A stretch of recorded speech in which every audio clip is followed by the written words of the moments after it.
Então vamos começar aqui, ó, vou fazer uma lista aqui no cantinho, só para a gente ter noção.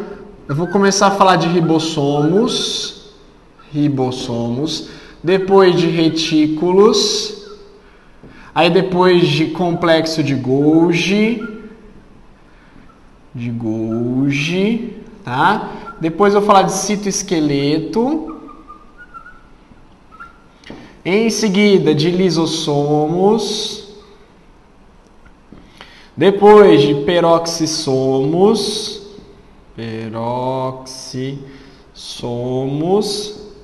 Glioxissomos e centríolos. Não sei se eu esqueci de alguém, tá?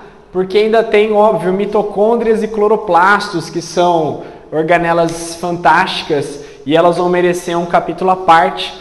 Próxima aula, né, bioenergética, a gente vai falar de respiração, principalmente falar de mitocôndria e depois fotossíntese falando de cloroplasto. Então por isso que eu deixei separadinho, tá? Então vou falar delas aqui ou deles aqui primeiro. São as únicas organelas presentes em todas as células, a gente não pode esquecer isso, lembra comigo? 4 componentes obrigatórios de todas as células: membrana plasmática, ribossomos, hialoplasma e material genético. O ribossomo está em toda a célula, então por isso que ele é tão especial. Como é que o ribossomo é formado? Ele é formado de RNA ribossômico associado com proteínas de sustentação. Então eu sempre, gente, coloco da seguinte maneira: o ribossomo é uma fábrica, o ribossomo é uma construção, ok? Pensa que é um galpão.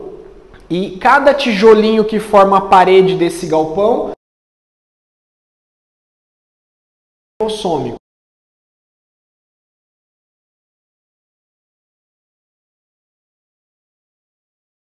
É produzido no núcleo da célula por um processo, vamos lembrar, chamado de transcrição.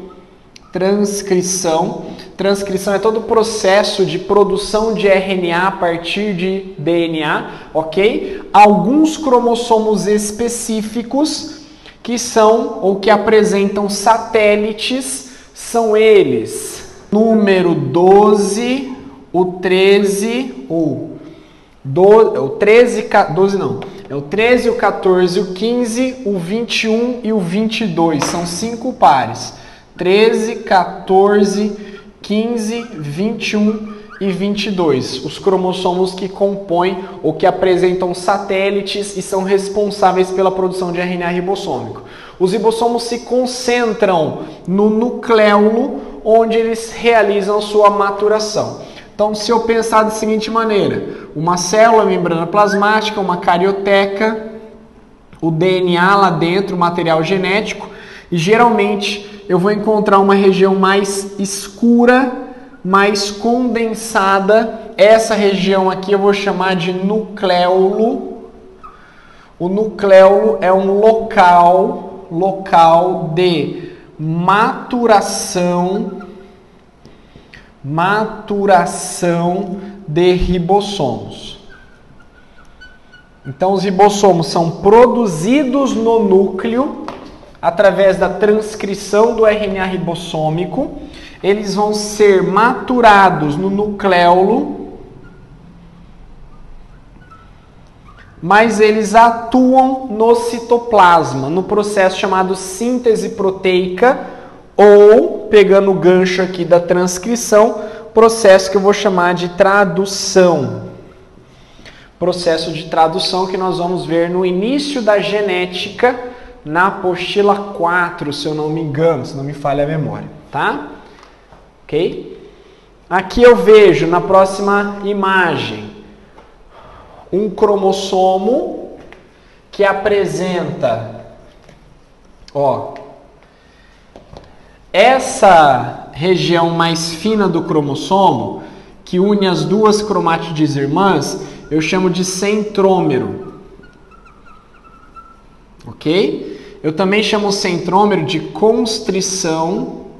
constrição primária. Tá? Essa outra região mais fininha, eu vou chamar de constrição nutrição secundária. Isso aqui, essa pantufinha, esse pezinho, esse puff, eu vou chamar de satélite.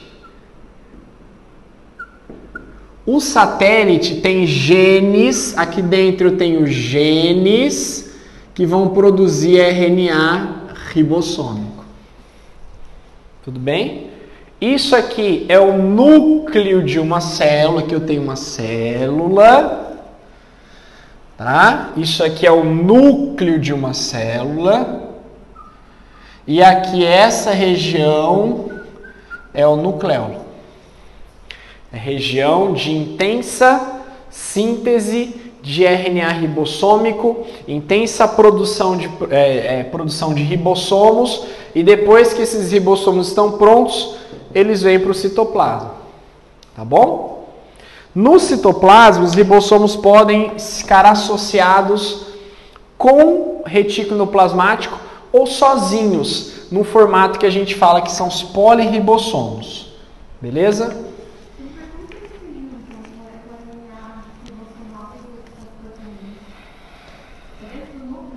É que assim, como o que acontece? É que você tem todos os cromossomos aqui dentro, os 46 ou 23 pares. Os cromossomos, chamados cromossomos organizadores do nucleolo, que são aqueles que eu passei, 13, 14, 15, 21, 22, eles ficam nessa região aqui, tá? É que assim, a gente tem a impressão que é tudo uma bagunça, um emaranhado, mas não é. É como se cada cromossomo tivesse sua posição correta aqui dentro, tá? Então eles ficam nessa região. E essa massa aqui já é uma nuvem de RNA ribossômico em produção, sendo tecido ali com as proteínas, tá? É uma série de outras proteínas que vão pegando esse RNA e associando com as proteínas de sustentação para ir formando o ribossominho, tá bom? É basicamente assim, ó, se você fosse associar um desenho, o ribossomo ele tem aquela carinha que parece um hambúrguer. Ele tem duas subunidades, uma maior e uma menor, tá? Então é como se eu tivesse o seguinte, eu tenho umas fitas, como se fosse uma trama, uma malha, tá? Cada fitinha dessa seria um RNA ribossômico e essa trama ela está envolvida ou ela está enrolada em pequenas estruturas de sustentação que vão dar maior firmeza, que seriam as proteínas. Assim eu vou construindo o ribossomo, a cara do ribossomo, esse formato de duas subunidades que ele tem, tá? Então, a ocorrência, ó, ele ocorre em todas as células, desde bactérias até as células animais. Só não ocorre nos vírus, porque vírus não tem célula, mas vírus precisa utilizar ribossomos das células hospedeiras, tá? Eles aparecem no citoplasma sob duas formas, ou na forma de poliribossomos, que são, como se fosse um conjunto de ribossomos em sequência, uma filinha, um trenzinho do ribossomo, ok? E também associado ao retículo endoplasmático, que nesse caso vai se chamar retículo endoplasmático rugoso. A função não é muito clara, a diferenciação, mas para a gente ter uma ideia, basicamente seria o seguinte, ó, se a proteína for para consumo interno, ou seja, se for uma proteína que vai ser usada no citoplasma, se for uma proteína que vai ser usada no núcleo, uma proteína que a célula mesmo vai produzir, essa proteína é realizada ou ela é sintetizada nos poliribossomos, tá? Agora, se essa proteína for para exportação, um hormônio, uma proteína de membrana plasmática, né? Ela vai ser lançada na corrente sanguínea, ela vai atuar em outro lugar, aí essa proteína é produzida no retículo plasmático rugoso. Basicamente seria essa a diferença. Proteína para consumo interno, produção no poliribossomo. Proteína para exportação, vai para outra parte do corpo, vai sair da célula, é uma proteína produzida no retículo rugoso, tá? Aqui mostrando uma célula bacteriana, com as suas partes, parede celular de peptidoglicanos, né? Membrana plasmática lipoproteica, padrão para todas as células, o citoplasma, o nucleoide, que é um núcleo falso, porque é uma concentração de material genético sem carioteca, e os ribossomos produzindo proteínas na bactéria. Mesossoma é uma dobra da membrana plasmática da bactéria que tem função análoga à mitocôndria, ou seja, tem a função de produção de energia no procarionte, tá? O que eu ia falar? Esqueci, mas daqui a pouco eu lembro. Ah, lembrei. Então, por exemplo, os ribossomos eucariontes e os ribossomos procariontes, eles são levemente diferentes. Não no seu formato, mas na composição das proteínas estruturais. Então, basicamente, existe uma medição ou existe uma análise do tipo de proteína presente aqui. E a do eucarionte, eu chamo que a sua unidade maior ela é 60S e a menor 40S. Enquanto que o procarionte é 50S e 30S. Tá? O que significa isso? Que existe uma diferença de densidade de proteína e eles são diferentes. Por isso, o que acontece? Quando nós temos antibióticos que trabalham de maneira específica para atacar os ribossomos, eles podem ser tomados pela gente sem maiores problemas, porque antibióticos que atacam ribossomos de bactérias vão atacar os 50S e 30S, não os 60S e 40S, que seria o do eucarionte. Então, nós não teríamos maiores problemas caso nós ingeríssemos um antibiótico que acaba ou que neutraliza ribossomo bacteriano. Se nós tivéssemos o mesmo tipo de ribossomo, aí o antibiótico poderia fazer mal para a gente. Então, por isso que antibióticos específicos, para ribossomos podem ser utilizados sem problemas, porque os ribossomos procariontes e eucariontes são diferentes. Aqui a gente tem um esquema mostrando o retículo endoplasmático, onde ele está associado ao ribossomo é retículo rugoso, onde ele está livre de ribossomos é o retículo liso. Tá? Daqui a pouco a gente fala especificamente sobre eles. Aqui é o esquema de uma tradução mostrando o RNA mensageiro com uma fila de ribossomos, eu vou chamar isso de polirribossomo, tá? E aqui nós temos as proteínas. O que pode acontecer, por exemplo, numa questão? Você tem aqui, um RNA mensageiro. É o mesmo RNA mensageiro. Você tem 1, 2, 3, 4, 5, 6 ribossomos. Tá? Você tem aqui 1, 2, 3, 4, 5, 6 proteínas. São 6 proteínas. Só que essas 6 proteínas são idênticas. Então, as 6 proteínas são idênticas, porque o que manda não é a quantidade de ribossomos, mas sim a mensagem que vem no RNA.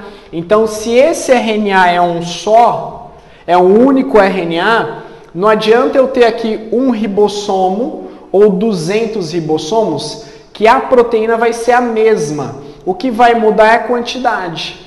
Tá? Então, se eu tivesse 2, 3 RNAs, aí sim eu produziria proteínas diferentes. Mas com um único RNA é uma única mensagem. Se eu aumentar o número de ribossomos, eu só vou aumentar o número de cópias da mesma proteína. Tá? Então, não vou ter aqui 6 proteínas diferentes. Na verdade, vou ter 6 proteínas idênticas. Tudo bem? Porque o que manda na mensagem é o código que está no RNA mensageiro. Beleza? Entendeu isso? Aparece também nas mitocôndrias e cloroplastos. Isso reforça a teoria da endossimbiose. O que era a teoria da endossimbiose? Era aquela teoria que dizia que a mitocôndria, antigamente, ela era uma bactéria respiradora. Tá? A teoria da endossimbiose fala que antigamente não existia mitocôndria. Era uma bactéria respiradora que foi englobada por fagocitose por uma célula eucarionte e elas se deram tão bem ali dentro que acabou ficando, tá? E acabou ajudando a célula eucarionte a respirar. Enquanto que o cloroplasto era uma bactéria fotossintetizante.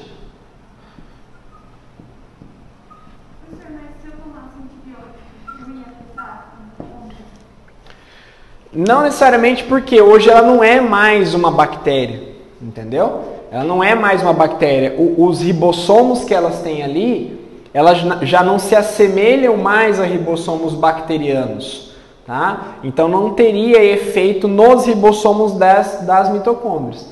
É como se hoje já tivesse uma linhagem de ribossomos próprios de mitocôndrias, com característica de mitocôndria, não de bactéria necessariamente. Tudo bem? Porque faz todo sentido sua pergunta. Quer dizer que se eu tomar um antibiótico para matar a bactéria, eu não posso matar a mitocôndria? Não, porque nesse caso ela não é mais uma bactéria. Ela se derivou, mas ela já se modificou com o tempo. Foram milhões de anos de evolução. Tá? Então é o seguinte, aí eu te pergunto. Quem teria sido englobado primeiro? A bactéria respiradora originando a mitocôndria ou a bactéria fotossintetizante originando o cloroplasto? Pergunta difícil, mas se a gente pensar um pouquinho a gente consegue resolver. Quer arriscar? Não. É a mitocôndria. Por quê? Você tem célula eucarionte que só tem mitocôndria.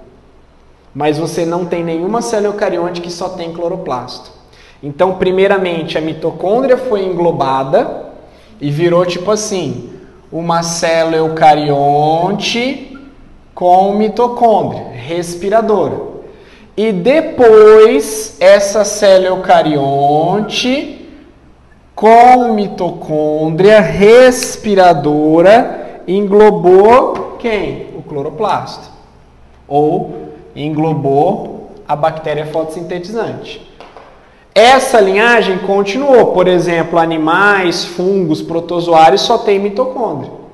Agora, quem tem cloroplastos, algas, vegetais, né, plantas, também tem mitocôndria. Você não tem nenhuma célula que tem cloroplasto, mas não tem mitocôndria. Então isso mostra que a mitocôndria foi englobada primeiro.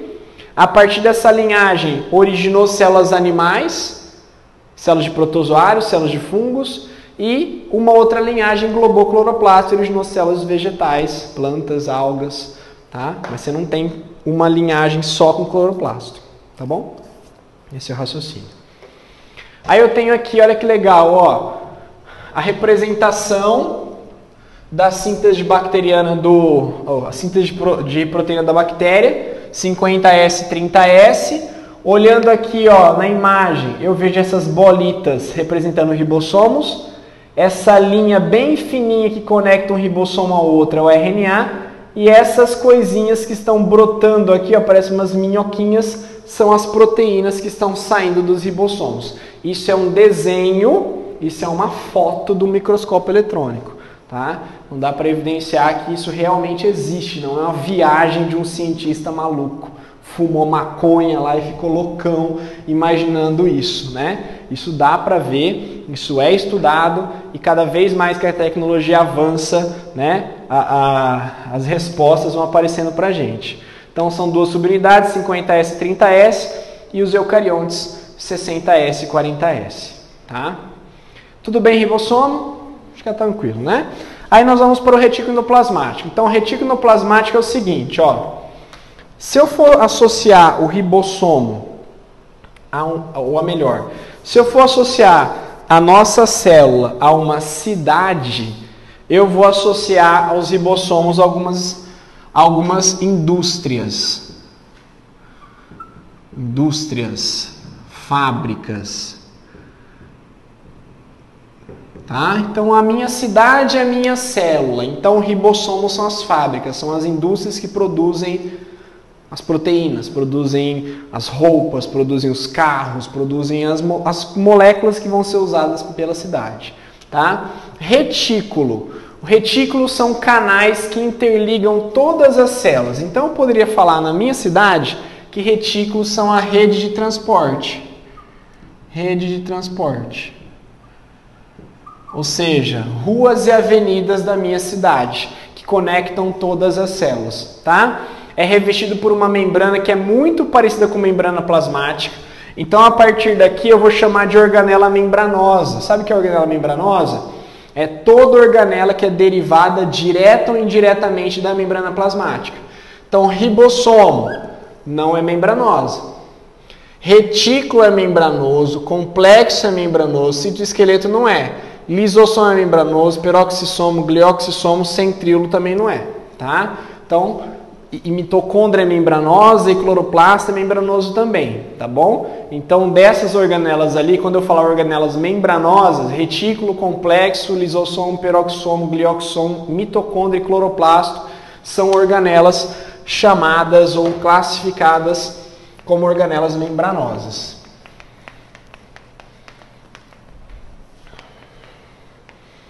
Não ocorrem em células procariontes ou procariotos, apenas os ribossomos, tá? Retículo endoplasmático pode ser dividido em dois, aqui eu coloquei até um terceiro, que é o liso, que eu vou chamar de HEL, e o HAIR, que é o rugoso, ok? O liso, é só lembrar assim, ó, L de liso, L de lipídio.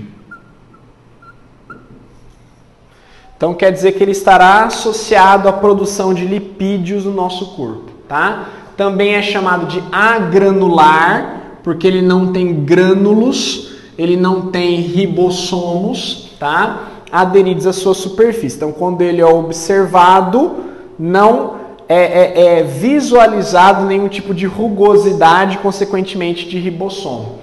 O retículo plasmático rugoso, o HAIR, R é de rugoso, R é de ribossomo também, tá? Então, nesse caso, ele estará envolvido diretamente com a síntese de proteína. Ele também pode ser chamado de granular ou granuloso. Granular ou granuloso, ok? Eu tenho também o corpúsculo de Nício. Corpúsculo de Nício é um tipo especial de retículo endoplasmático rugoso que aparece nos neurônios. Ele tem a ver com a produção de neurotransmissores.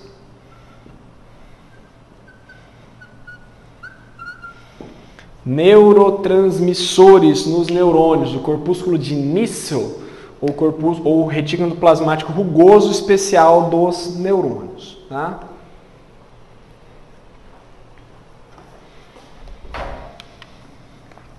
Falar um pouquinho do liso. Falei um pouco, né? L de liso, L de lipídio. Distribuição, ó, lembra? Como ele é, por exemplo, uma pequena rede de transporte, a primeira função de qualquer retículo é transportar. O retículo apresenta a função de transportar. Essa é a primeira. Transporte, rede, conexão, tá? Aí ele vai ter algumas funções. Então, a primeira é transportar, a segunda, L de liso, L de lipídio. Ele produz lipídios. Onde? Ele produz ácidos graxos, que são aqueles componentes básicos dos lipídios. Lembra? Ácido graxo mais um álcool. Ele produz fosfolipídio, então ele é responsável pela reparação da membrana plasmática quando necessário. E ele produz colesterol, que é um colesterol principalmente endógeno no fígado. Eu tenho bastante retículo plasmático liso no fígado devido à produção de colesterol, tá? Produção de lipídios. Em seguida, número 3, produção de hormônios sexuais, testosterona e estrógeno. Então, por exemplo, eu vou ter muito retículo liso nos testículos e também nos ovários. Tá? Então o cara pode perguntar para você lá na questão seguinte: Em quais das regiões abaixo nós encontramos grandes quantidades de retículo liso? No músculo estriado? Nos ossos? No pâncreas? No testículo? Tá? Então você vai pensar, músculo é proteína, osso tem proteína, né? Pâncreas tem insulina, que é proteína. Testículo, desculpa.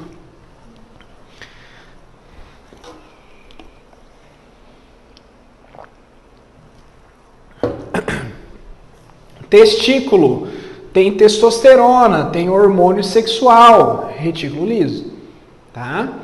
Armazenamento de cálcio na contração muscular. Então, por exemplo, no músculo estriado esquelético tem bastante retículo rugoso, mas tem retículo liso pela presença do cálcio. E eu tenho um nome especial aqui, ele vai chamar retículo sarcoplasmático. E armazena o cálcio, que é essencial para a contração muscular. E outra coisa, olha o fígado de novo aqui, ó. No fígado eu vou encontrar retículo liso envolvido com a desintoxicação do etanol, do álcool, de drogas e de medicamentos. Ele tem um papel importante neste processo também. Então vejam que são funções bem distintas: produção de lipídios, hormônios sexuais, armazenar cálcio e desintoxicar o organismo, tá? Principalmente no fígado, nos testículos e também no músculo estriado, ok? Essas são as funções do retículo liso. Retículo rugoso. Retículo rugoso tem menos funções que o liso, tá? Muitas vezes o rugoso ele é mais falado que o liso, mas o número de funções dele é menor. Função. Primeira, assim como o liso, todo retículo apresenta a função de transportar, tá? Segunda função, produção de proteínas. Claro, não é a função do hair produzir proteínas. A função de produção de proteínas são dos ribossomos, mas como eles estão associados, os ribossomos produzem essas proteínas, passam para o retículo rugoso e ele vai distribuir para a célula ou ainda para a parte externa, a membrana. Ele vai empacotar isso aí e vai exportar com auxílio do complexo de Golgi, também tem uma participação importante, tá? As principais proteínas que o retículo rugoso produz em associação com os ribossomos e complexo de Golgi são as enzimas dos lisossomos, as enzimas da membrana plasmática, ou as proteínas de membrana, aquelas de reconhecimento, canal de proteína, aquaporina, e as enzimas digestivas, que vão ser encontradas na boca, no estômago, no intestino, pode ter origem pancreática, duodenal, até mesmo origem entérica, né, que é duodenal, tá? Que são as enzimas do digestório que a gente vai ver na apostila 3, se eu não me engano, tá? Aqui nós temos o núcleo. O retículo rugoso, ele está ligado diretamente à carioteca e associado, e o retículo liso está um pouco mais atrás, tá? Geralmente é essa composição aqui, ok? Aqui dá para mostrar como a trama, né? Como que os canais se conectam ao longo da célula. E isso aqui é um neurônio. Aqui eu tenho um axônio, aqui é um pedaço do corpo celular do neurônio, ó. Como se eu tivesse aqui um neurônio dessa forma. Aqui é o núcleo, o nucléolo, e essas manchas ao redor do núcleo são os chamados corpúsculos de início, responsável pela produção de proteínas dentro do neurônio, tá? Aqui a gente tem um outro esquema de célula. Ó, tá tudo preto e branco, né? Mas a gente consegue identificar em amarelo, mais detalhado, o retículo endoplasmático, os grãozinhos, o retículo rugoso, e o sem grãozinho, o agranular, o retículo liso, ok? E aí o complexo de Golgi. Uma coisa importante Duda, e também você que está nos assistindo aí em casa, é saber reconhecer desenhos. Então, quando vocês forem treinar os exercícios dessa aula de organelas, vocês vão se deparar com alguns desenhos de células. Então, você não precisa saber desenhar uma organela, saber desenhar um retículo, saber desenhar um complexo de Golgi, mas você vai ter que reconhecer esse desenho no exercício. E tem desenhos muito bons, inclusive coloridos em vestibulares, e tem desenhos péssimos que vocês vão ter que passar por isso, tá? É um treinamento.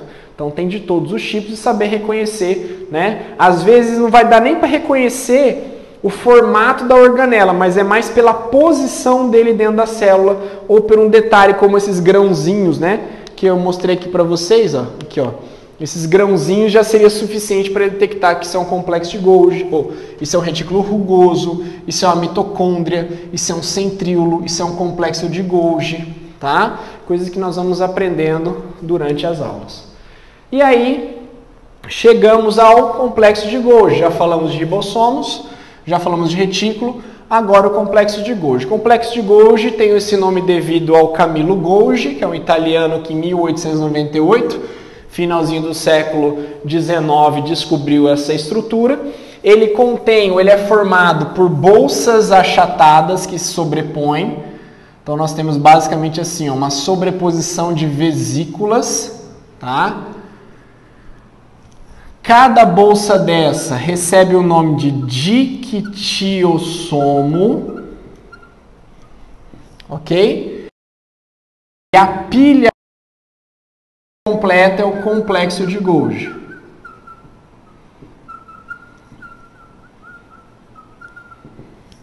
Eu brinco que se você olhar para um desenho celular, vai ser o desenho que mais se assemelha a um sinal de Wi-Fi, né? Que mais se aproxima do sinal de um Wi-Fi. E se essa organela estivesse na nossa cidade, se ela fosse parte da nossa cidade, ela seria, por exemplo, ou então um porto. Inclusive assim, até caiu uma questão de vestibular que comparava, fazia uma analogia com a exportação, né? Eu não lembro se foi no Mato Grosso, onde é que foi, ele citava que um caminhão de soja saía lá do Mato Grosso e ia até o Porto de Santos para ser exportado e de lá ia para a China, né? Se ele pudesse associar a soja como sendo proteína, certo? O que o porto estaria para as organelas? A resposta era complexo de Golgi por relação dessa exportação, dessa secreção de proteínas que ele realiza, tá? Cada bolsa é chamada de dictiossomo e nós temos também essa organela nos vegetais, tá? Aqui é um desenho e aqui é uma foto. Olha como é diferente da foto para o desenho, né? Geralmente a face voltada para o núcleo, deixa eu pensar assim, ó. Aqui é o núcleo. A face que é voltada para o núcleo chama-se face cis. E a face que é oposta ao núcleo é a face trans. Tá? A face cis é a face que vai receber a proteína. E a face trans é a face que vai despachar. É como se aqui fosse a entrada do correio e aqui a saída. Tá? Durante todo esse trajeto haverão transformações até que a proteína esteja pronta. Então, ó, ocorrência presente em células animais e nas células vegetais aparece como dictiossomo. Isso aqui é uma observação, mais ou menos isso aqui, tá? Alguns livros trazem essa informação, que seria o seguinte: no animal, ele está desse jeito, na forma de complexo de Golgi. No vegetal, é como se existissem os dictiossomos, só que eles não estão empilhados, eles estariam isolados. Só que isso é muito relativo, porque eu já vi muitas questões de vestibulares que simplesmente ignoram essa informação e desenham uma célula vegetal com o complexo de Golgi presente. Então não vamos brigar com essa informação. Estou trazendo a informação que nos animais eles aparecem na pilha e nos vegetais isolados, mas vocês podem encontrar em alguns vestibulares, em alguns livros de ensino médio, a presença de complexo de Golgi na forma de pilha dentro dos vegetais. Nos procariontes nós não temos, porque se trata de uma organela membranosa, assim como o retículo endoplasmático, no procarionte não tem. Geralmente nós vamos encontrar perto do núcleo e principalmente em células secretoras. Uma célula secretora, ela tem esse formato que a gente chama de piramidal. Parece uma pirâmide. Tem base larga e ápice estreito. A base larga a gente encontra o núcleo, a gente encontra retículo ao redor do núcleo, mitocôndrias, porque geralmente tem muita energia, o complexo de Golgi aqui, entre o núcleo e o ápice, e o ápice da célula secretora é cheio de vesículas de secreção, preenchida por vesículas de secreção que serão exportadas, tá? Como a gente pode ver aqui nesta imagem. Tem essa figura na apostila? Então essa aí.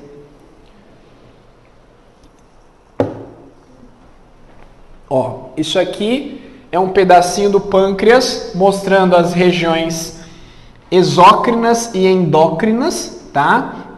As ilhotas de Langerhans. Aqui eu tenho a parte endócrina do pâncreas. E isso aqui é a parte exócrina do pâncreas. Se eu olhar aqui a célula, veja só, eu tenho o núcleo na base, o retículo endoplasmático, as mitocôndrias, o complexo de Golgi aqui e as vesículas de secreção que ficam no ápice, tá? Toda vez que você encontrar uma célula com esse formato, isso aqui, anota aí, é uma célula secretora. O que uma célula secretora tem de mais desenvolvido? Tem núcleo, tem retículo endoplasmático rugoso e tem complexo de Golgi.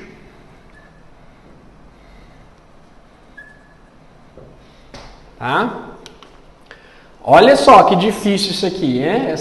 Esse desenho é o que eu tinha falado para vocês, que é um desenho difícil de entender, né? Mas vamos tentar analisar. Dá para escrever aí na apostila? Tem lugar?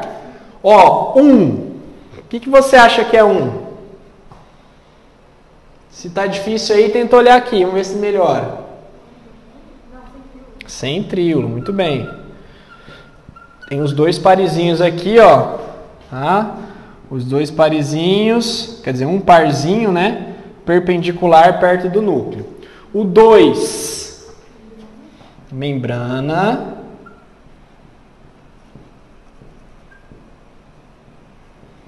O 3. O 3 parece ser o complexo de Golgi. Complexo de Golgi. Ok?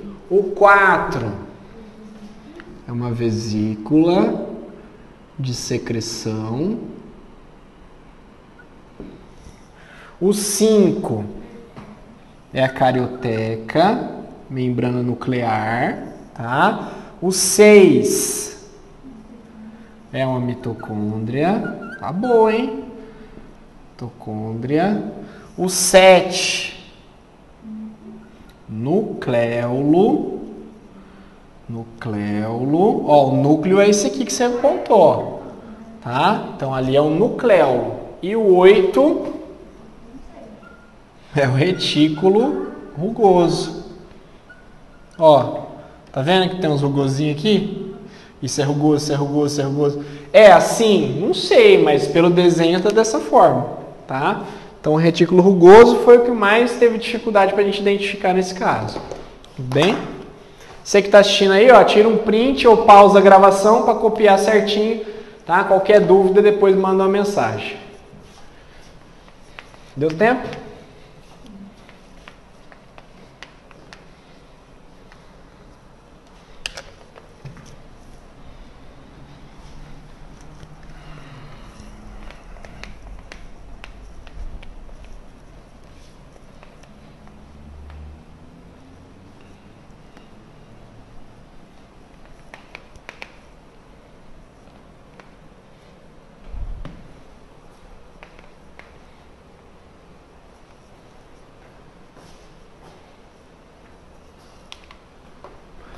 Funções, então, ó.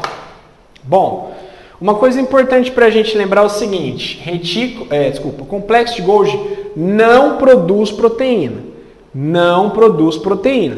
Quem produz proteína é o retículo endoplasmático rugoso, tá?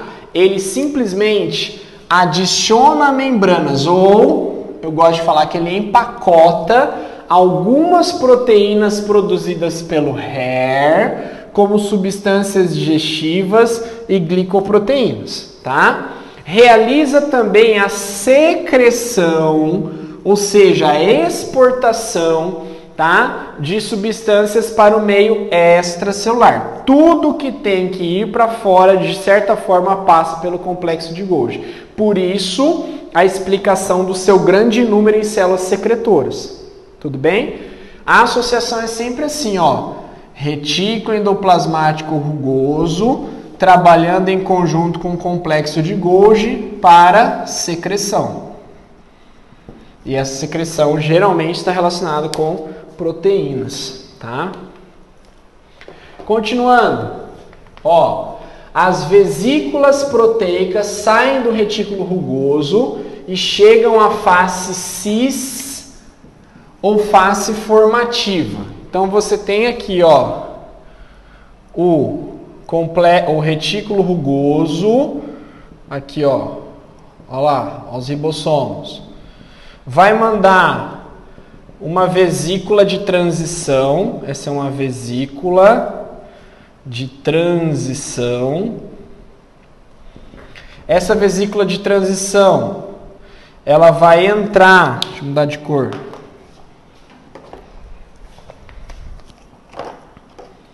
Ela vai entrar pela face, tá, ó, ela vai entrar pela face cis aqui do complexo de Golgi.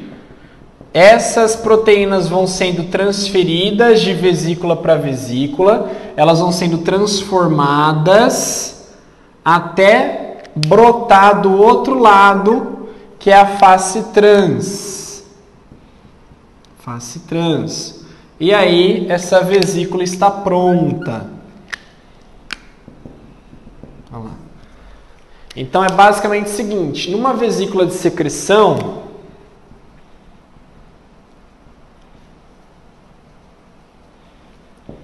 qual que é a colaboração de cada um? É como se o retículo endoplasmático rugoso tivesse feito as proteínas e o complexo de Golgi tivesse feito a membrana, a embalagem, o empacotamento. Por isso que até fiz aqui com corzinha diferente, tá? Essa vesícula de secreção vai subir, vai se fundir com a membrana plasmática e vai eliminar a sua proteína no sangue, num ducto, vai embora. Isso aqui também pode ser um lisossomo, ele pode ficar dentro da célula. Tá? Ao invés de ele ser uma vesícula de secreção, ele vai ser um lisossomo com enzimas digestivas que vai participar do processo de fagocitose, de pinocitose, que a gente viu na primeira parte dessa aula. Tá? Ó. Tá. Aqui, face cis, que é a face voltada para o núcleo, face trans, que é a face voltada para a membrana plasmática. Entra pela face cis, vinda do retículo rugoso, modificada dentro do retículo, do complexo, e sai pela face trans, já pronta para ser utilizada. Tá? Nos vegetais, uma das funções do complexo de Golgi é secretar glicoproteínas como pectinas e hemicelulose. E isso aqui vai dar origem à lamela média e depois à parede celular. Tá? Então você vai ter aqui, ó, aquela clássica, a gente viu isso na aula de parede celular, que você tem uma célula vegetal, o complexo de Golgi aqui, ele envia para o centro da célula vegetal essa estrutura que eu vou chamar de fragmoplasto. Lembra que no meio dessas pecinhas ficam filamentos de retículo que vão dar origem àquelas pontuações, tá, de membrana, de parede na verdade, e aí você isola as duas células, criando uma lamela média aqui no meio. E depois a parede celular primária, e você vai individualizando isso, tá? Ajuda a formar também, ó, formarão as lamelas médias, ajuda a formar o vacúolo na célula vegetal, à medida que as vesículas de secreção vão se fundindo. Então tem uma outra função importante na célula vegetal, além da ajuda da formação da lamela média, você tem também a formação de vacúolo. Em células vegetais jovens, você tem numerosos vacúolos pequenininhos. Conforme essa célula vegetal vai ficando adulta, esses vacúolos vão se fundindo e vão formando um vacúolo grandão, tá? Então a maioria desses pequenos vacúolos teve origem do complexo de Golgi e depois vai formar um vacúolo grandão, ok? Aqui, ó, o esqueminha da parede celular. Você tem aqui o núcleo, a deposição do fragmoplasto aqui, formação da placa celular, que vai dar origem à lamela média, e aqui a lamela média estabelecida, separando a célula vegetal, tá, em duas, importantíssima na divisão celular vegetal, ok? Ainda uma outra função importante é a formação do acrossomo. Acrossomo, que é essa estrutura aqui, ó, que fica na cabeça do espermatozoide, tá? Isso aqui é o acrossomo. Dentro do acrossomo tem uma enzima. Essa enzima é chamada hialuronidase, tá? Essa enzima é chamada hialuronidase. Esse acrossomo é fundamental para a fecundação, porque ela vai romper a zona pelúcida do óvulo, tá? A hialuronidase, né, esse acrossomo, ele tem um papel importante por romper a zona pelúcida do óvulo e permitir a fecundação, tá? E também, junto com o retículo rugoso, ele atua na produção de lisossomos, além de secretar muco, mucina, é muco, em células do intestino e traqueia. Muco basicamente é catarro. Traduzindo a palavra, eu sei que é um pouco deselegante, né? Mas muco basicamente é catarro. O catarro que está no seu nariz, o catarro que está na sua garganta, que está no seu estômago, intestino, tá? É produzido por células que contêm complexo de Golgi e secretam esse muco que de certa forma é muito importante na proteção, tá? Então veja só, nós falamos de secreção, falamos de parede celular, falamos de acrossomo, falamos de vacúolos, falamos de lisossomos, falamos de muco. Olha o tanto de função que o complexo de Golgi tem, tá? Para a gente lembrar da sua importância, beleza? Aí aqui é onde eu falei um pouquinho daquela questão de reconhecer desenhos. Então veja aqui, ó, uma célula eucarionte, uma carioteca, um nucleolo, um retículo rugoso por causa dos ribossomos, um retículo liso que não tem ribossomos, um complexo de Golgi e várias vesículas ali de secreção. Eu não consigo ver aqui, por exemplo, mitocôndria, eu não consigo ver centríolo, não consigo ver cloroplasto, tá? O peroxissomo também tem origem do complexo de Golgi, tá? Aqui mais uma vez, aqui é mais a parte integrativa entre retículo rugoso e complexo de Golgi, ó.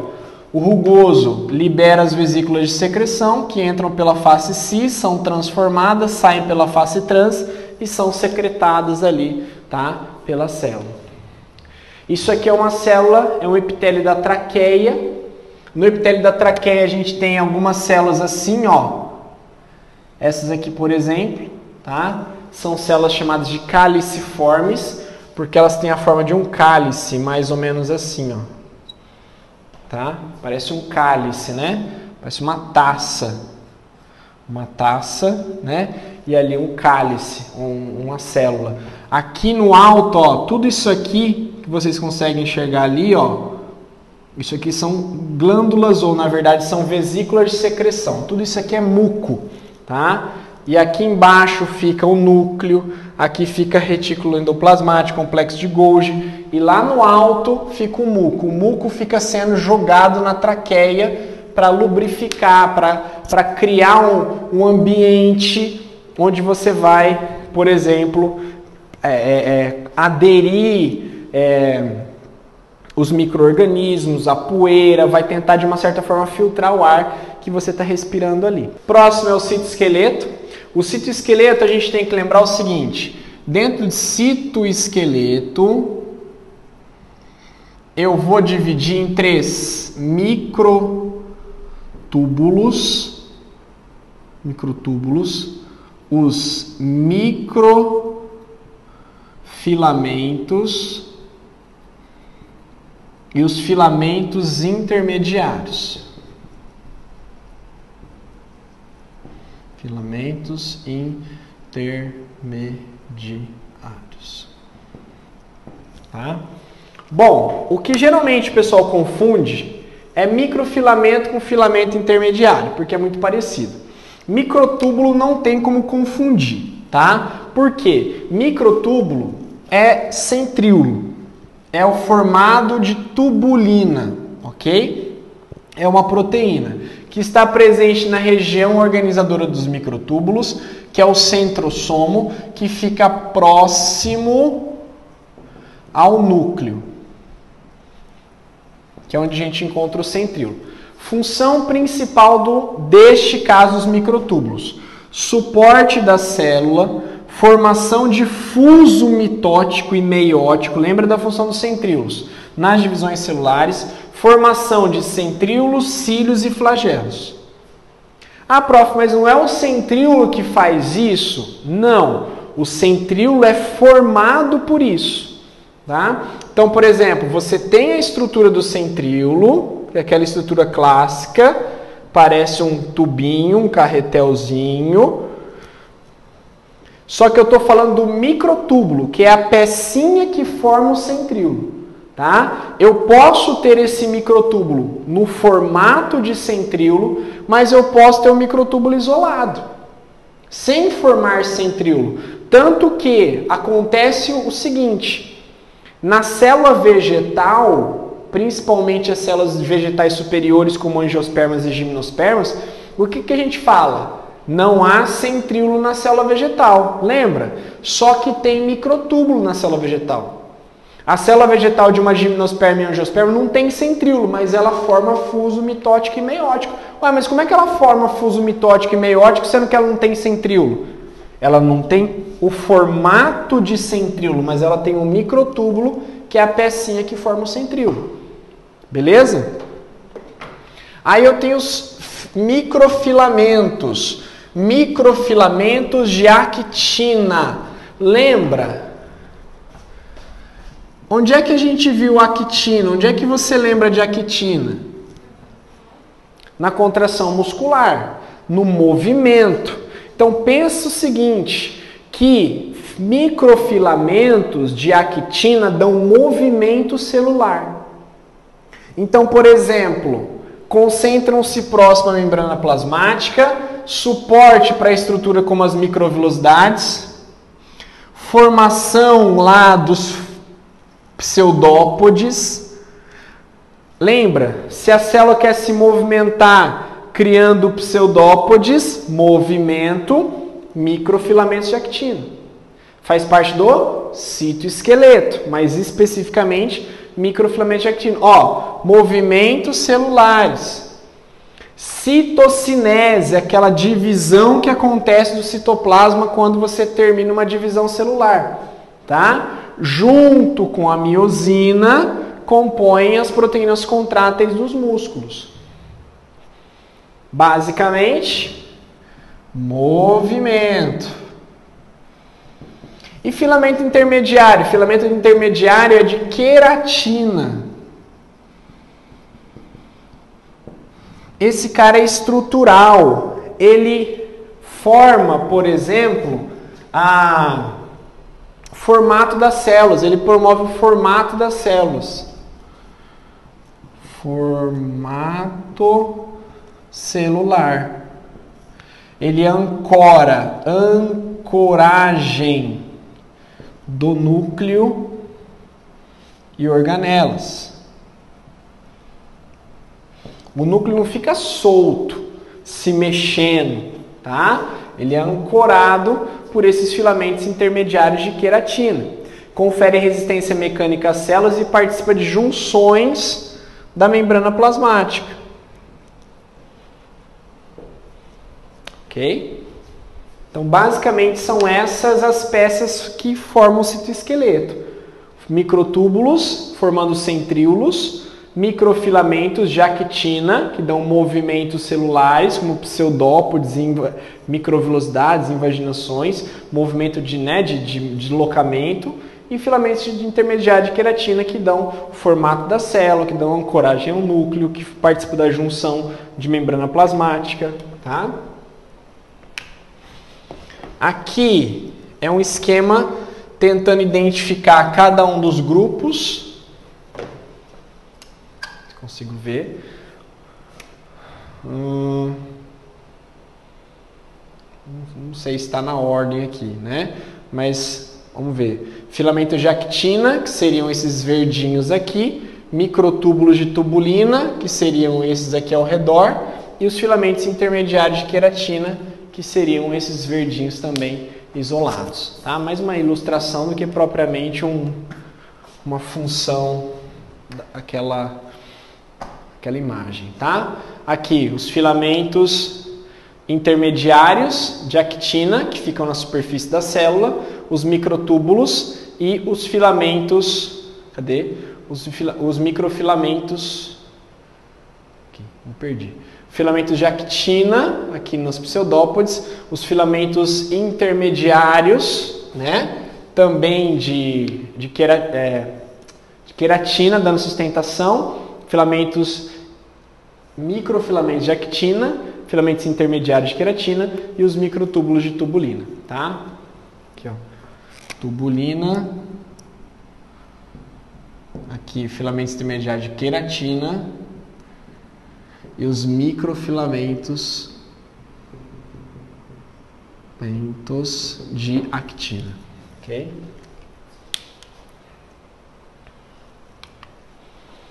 Aí os centríolos, falei um pouquinho sobre eles, né, nos microtúbulos. Os centríolos, então, são essas estruturas, essas organelas não membranosas, ok? Organizadas da seguinte forma. O centríolo eu posso falar que ele é um composto de 9 trios de microtúbulos. Então é como se eu tivesse assim, ó, 3, 3, 3, 3, 3, 3, eu vou formando como se eu colocasse 3 canudinhos lado a lado, até formar um círculo que contém 9 trios. 1, 2, 3, 4, 5, 6, 7, 8, faltou um aqui, tá? 9, ok? E por dentro não tem nenhum. Ele tem um formato que lembra um carretel, que lembra um cone não, cilindro, né? Que lembra uma lata de lixo de desenho animado. Outros que têm mais fome falam que lembram churros ou mini churros, né? A criatividade é livre aqui, ok? Presente nas células eucariontes, com exceção dos fungos e dos vegetais superiores. Vegetais superiores é a gímeno e a angiosperma. Acabei de falar isso, né? Não tenho centríolo, mas eu tenho microtúbulos em fungos e vegetais, que ajudam na separação celular. Localizado no centrosomo, que é uma região próxima ao núcleo.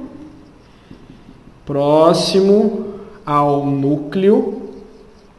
Ok? E ele se duplica antes da divisão celular. Duplica na fase na fase G2 da intérfase. É o momento em que os centríolos se duplicam, na fase G2 da intérfase. tá? Participam da formação do áster. O áster, ele fixa o centríolo, os centríolos nos polos, tá?